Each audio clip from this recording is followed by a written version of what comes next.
Okay.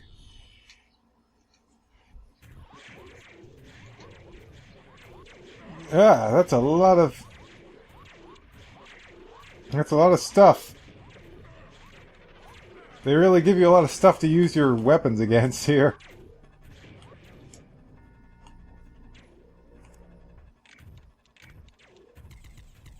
And then there's this thing. Lamps. Oh. This one. That's the last of them, Major. The ship is ready for departure. Proceed to the marked location. On my way. And boom. Doo-doo-doo. Seeker Pod! The Seeker Pod is an alien weapon of unknown power! That's what you say for all the fucking weapons. Yeah. At least there's an actual description for them in the instruction booklet. Mm-hmm. That I don't have on me. Oh yeah, my favorite is... is there a single sound in this game that I like? Yay! And I got all the extra merits. Just took 1 minute and 42 seconds in this episode to do. Like... Oh, and here's Seeker Pod clip I size. would actually give this game decent scores if I were reviewing it in everything except sound. You know, I think that's kind of how it got reviewed. And it's weird because I don't usually notice the sound too much in video games. But if I'm noticing a sound and I'm not liking it, that's some bad sound.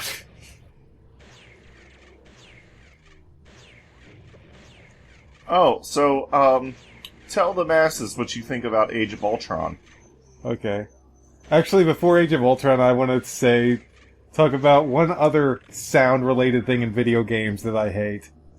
Yeah. Oh, gosh! Oh, gosh. Oh, actually, oh, man. I really want to talk about Age of Ultron, but I want to talk about this little story about our little adventure with Sonic Adventure years ago. Uh-huh. So, like, the game... Okay, so when the GameCube came out, there was a few games you could get, but, one of the games was, Sonic Adventure 2 Battle. And this really led me, Mike, and Jake, Mike and I, or whatever order you want me to say it in, this really led to us kind of getting into a Sonic frenzy for a while. Oh, yeah. We're playing a lot of Sonic games, I got Sonic Adventure, and we were playing that. And, yeah, we were so into Sonic that we decided... And this is years before... I don't know if we did own computers back then, they sucked. Like, I don't think I owned a computer back then. And if either of you did, they sucked. So, like, this is before we had, like, editing equipment or anything. And we decided we liked Sonic Adventure. Oh, the movie we tried to make. Speaking of which, I just want to pause for a quick minute. There is on YouTube a channel called Sonic Movies that has Sonic Adventure the movie, which is basically what we were trying to do. Yeah, what we were trying to do, like, years before YouTube came out, I think. Ah, damn it. Yeah, so what we wanted to do was, we were all over at Jacob's house, and we loved the Sonic games. So, I can't remember if we were going to make a Sonic Adventure 2 movie as well, probably. We were going to, yes. But yeah, we were, going to make a Sonic Adventure movie. Basically, what we were going to do was, were we going to record the levels or just the cinematics? I can't remember. Levels and the cinematic. Yeah, okay. I think part of our problem was we didn't know what stuff to cut out. Yeah, we were going to, like, make the Sonic Adventure movie, which is basically just us recording the whole game. But we didn't have any editing equipment. I don't even think we thought about putting it on the... Did we think about putting it on the computer back then?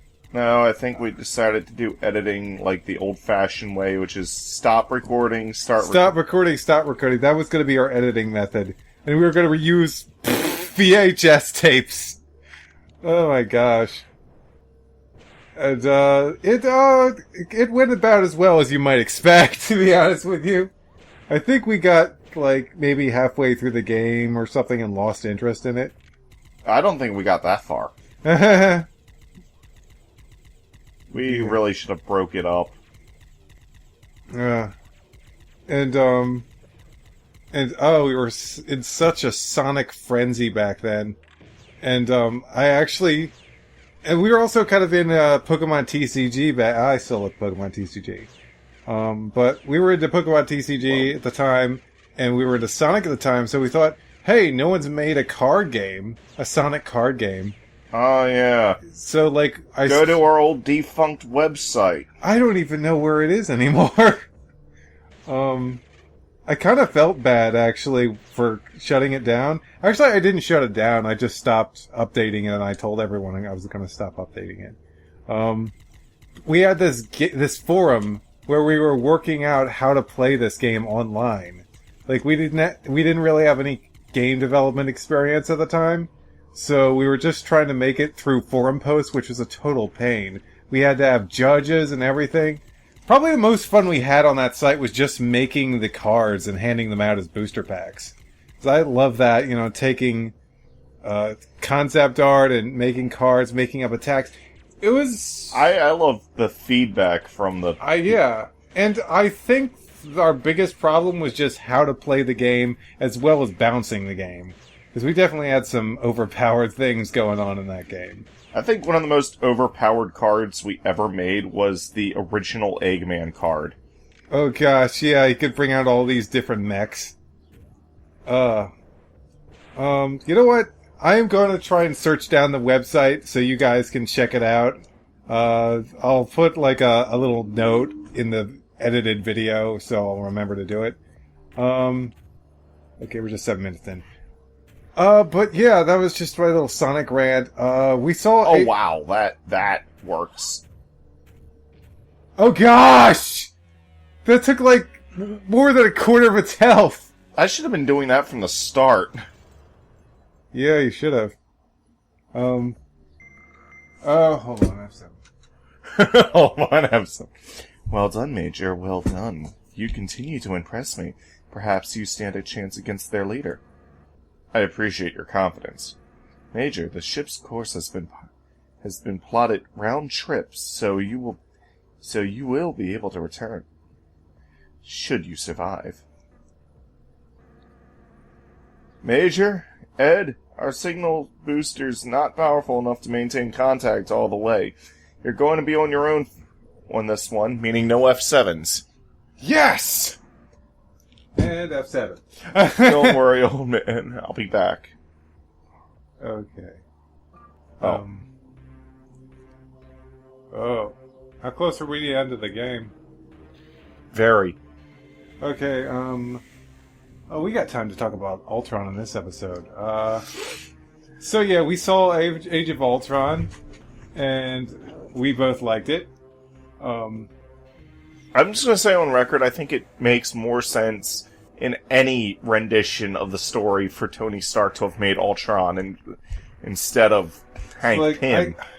Maybe if I had read the whole original comic, if I had read the whole original comic, Ultron's origin would have made more sense. But I was just looking at the summary of Ultron, the origin of Ultron in the comics. It is so stupid. Like, Hank Pym makes artificial intelligence. Why? I'm not sure. Like, at least in the Age of Ultron, we know that Tony makes it to kind of form a defensive artificial intelligence armor that'll, like, protect the world so he doesn't have to. Ultron, protecting the world so you don't have to! Well, I guess it was also kind of like their backup. Yeah, they were... and it also came from him, like, because he got a vision from the Scarlet Witch that all his friends died because of an alien attack, so that kind of led him into the whole Ultron thing. But, like, in the comic... And once again, I've only read summaries, so you'll have to forgive me if I've forgotten some points or or made a mistake. Feel free to comment below if you do know anything about Ultron. But in the comic, as far as I could tell, Hank Pym makes this ultra-intelligent AI for really no reason. It's just 'cause he can do it. I'm not sure if it's established why he does it, but... Okay, and it leads to so much stupidity. And it's like, first of all, Ultron's original body is pathetic. It's got, like, I think tank treads, and maybe some functional arms, but it doesn't have much. It's one of the most simplistic robot designs I've seen in the Marvel Universe. So this thing's so pitiful. And, like, the first thing that you can tell right away, okay, something is up here, is, it's sentient, and I haven't even turned it on yet. Okay. Now, I'm fine with... To be perfectly honest, that's kind of how it happened in the movie, too. They didn't finish, Okay, yeah, they didn't finish it, but it made more... The power was on! Yeah. Like, it was just, like, processing to get the artificial intelligence completed. It wasn't like Tony left the power off, and Ultron turned it back on. It doesn't make any sense for a computer to turn it... I don't care if it's as smart as Albert Einstein or something. That thing's not turning itself on. It's just not gonna happen without magic. What, is shutting down? I mean, it would make more sense if it went into a sleep mode. If it shut itself down or went into a sleep mode, that would make sense. But turning itself on, that makes no sense. And then more, I don't even know what these writers were thinking. And I actually really like Ultron. He's a really cool villain, but his origin was so lame in the original comics. It almost makes you wonder if they intended it to be different, and then there was like a leak or something. But like, one of the other things that I don't understand is Ultron pretty much makes it so Hank Pym and Jan, the Wasp, they forget that Ultron existed. He managed to scramble their memories or something. And I'm like, how is he doing that? Does he have an MIB? Neuralizer. Does he got a neuralizer? That doesn't make any sense. I'm pretty neuralizer. sure Hank Pym wouldn't have given him a neuralizer. So that doesn't make any sense. But yeah, that's pretty much all I have to say about the original comic. I want to talk some more about the movie while we have like 2 minutes left. I just had to get that on my system. Ultron was really funny in this movie, which surprised me. Because, he's never intended to be funny in the comics, I don't think. I think he was intended to be just this serious, I will take over or kill everything threat. He did not make jokes or anything. Although, to be fair, his revamped origin story kind of gave him a personality very similar Because to in the Tony. original comic, his brain patterns, his AI was based on the brain patterns of Hank Pym. While in Avengers Age of Ultron, it's kind of based on Tony Stark more. Yeah. It would have been funnier if it was based on Tony Stark and Bruce Banner. You won't like me when I'm angry. Because Bruce Banner kind of had a hand in making Ultron. Yeah. I like that. I'm in a time loop. Yeah. Was Bruce Banner yet again a different actor? Well, you mean in Age of Ultron? Yeah. No, it was the same guy from the original Avengers. Oh, okay. Yeah. And it's funny because at first I was like, oh, they changed the actor. I actually like the Bruce Banner from the Incredible Hulk.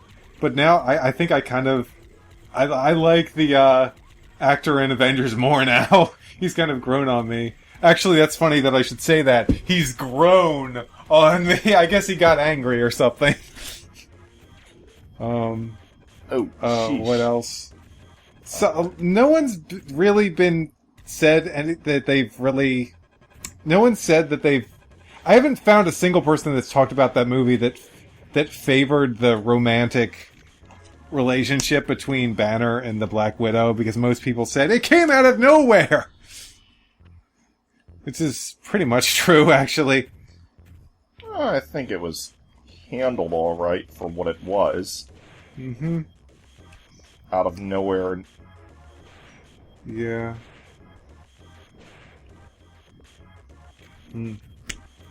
No, I don't really think it was necessary. I mean, I think that you could have had this close relationship with Banner and the Black Widow without it being romantic, actually.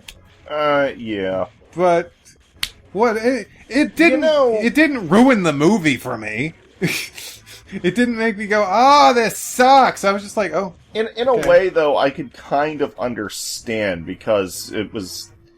I mean, she's been trained. It's like it's kind of like I think she finds his reluctance to be kind of an odd foreign thing to her. So and there's also the fact that he's not someone that can get away.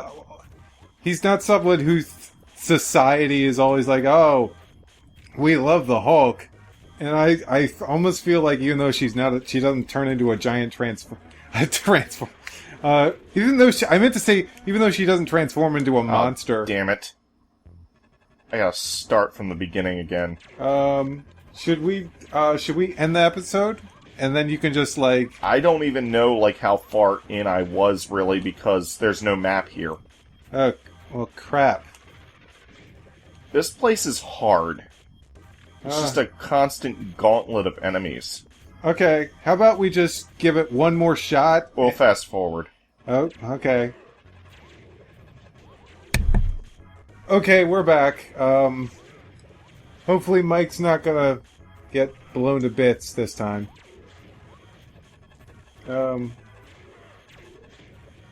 This is gonna be a bit longer episode, I guess, because, yeah. So, you don't know if this is the room you died in? Oh, this is the room I died in. This is definitely the room I died in. Okay. Make no mistake. You're just bringing out the big guns. It's like, fuck everything in this room!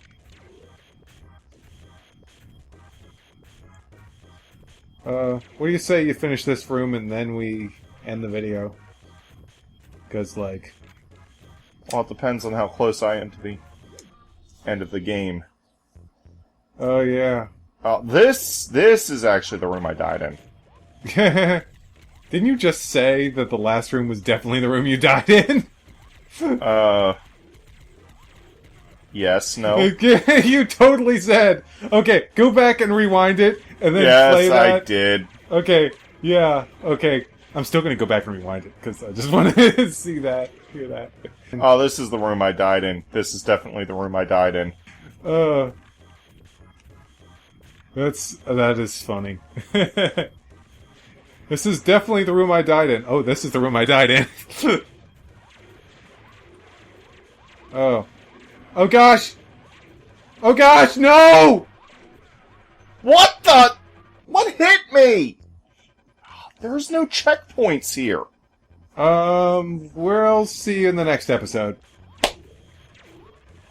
Because, I mean, if you're dying that much, we might as well just make next one a whole other episode, right? Alright. Okay, see you guys next time. More Avengers Age of Ultron. Remind me.